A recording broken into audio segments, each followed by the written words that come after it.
இபிஎஸும் SP வேலுமணியும் அடுத்தடுத்து டெல்லிக்கு பறந்திருக்கிறார்கள்.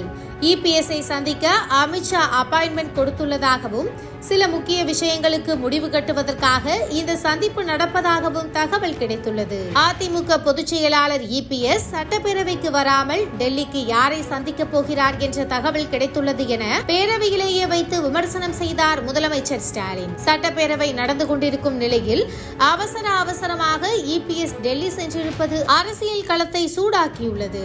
டெல்லி அதிமுக அலுவலகத்தை தான் பார்வையிட போகிறேன் என இபிஎஸ் வெளியே சொல்லி வந்தாலும் அதிமுக பாஜக கூட்டணி விவகாரத்தில் பாஜகவின் முக்கிய புள்ளிகளை சந்திப்பதற்காகவே கிளம்பியதாக சொல்கின்றனர். மிக முக்கியமாக உள்துறை அமைச்சர் அமித்ஷாவை சந்திப்பதற்காகவே டெல்லி பறந்துள்ளார் இபிஎஸ். அமித்ஷாவின் அப்பாயின்மெண்ட் கிடைத்ததாலேயே இபிஎஸ் அவசரமாக டெல்லி சென்றுள்ளார் என்றும், அமித்ஷா மட்டுமல்லாமல் பாஜகவின் இன்னும் சில முக்கிய நபர்கள், முன்னாள் உச்சநீதிமன்ற நீதிபதி ஒருவரையும் இபிஎஸ் டெல்லியில் வைத்து சந்திக்க உள்ளதாக கூறப்படுகிறது.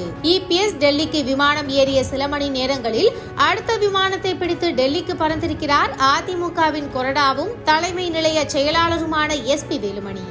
இபிஎஸ்க்கு எதிராக எஸ்பி வேலுமணியை வைத்துதான் பாஜக காய்களை நகர்த்தி வருகிறது என்ற பேச்சு இருக்கிறது. இந்த நிலையில் இபிஎஸும் எஸ்பி வேலுமணியும் ஒரே விமானத்தில் டெல்லி கிளம்பாமல் தனித்தனியாக சென்றது ஏன் என்ற கேள்வி வந்துள்ளது. ஒரே விமானத்தில் செல்ல இருவருக்கும் டிக்கெட் கிடைக்கவில்லையா அல்லது வேறு காரணங்களால் இருவரும் ஒன்றாக இணைந்து பயணிக்கவில்லையா என்ற கேள்வி எழுந்துள்ளது. அதிமுக பாஜக கூட்டணி பேச்சுவார்த்தை இறுதிக்கட்டத்தை எட்டியுள்ளதாக தகவல் வெளியானது. பாஜகவுடன் கூட்டணியே இல்லை என பிடியாக இருந்த இபிஎஸ் தற்போது இறங்கி வர ஆரம்பித்துள்ளார். வேறு வழியே இல்லாமல் பாஜகவுடன் கூட்டணி வைக்கும் முடிவுக்கு இபிஎஸ் வந்துள்ளதாக சொல்கின்றனர். அதனை மெய்ப்பிக்கும் வகையில் இன்றைய அவரது டெல்லி பயணம் இருக்கும் என்று எதிர்பார்க்கப்படுகிறது.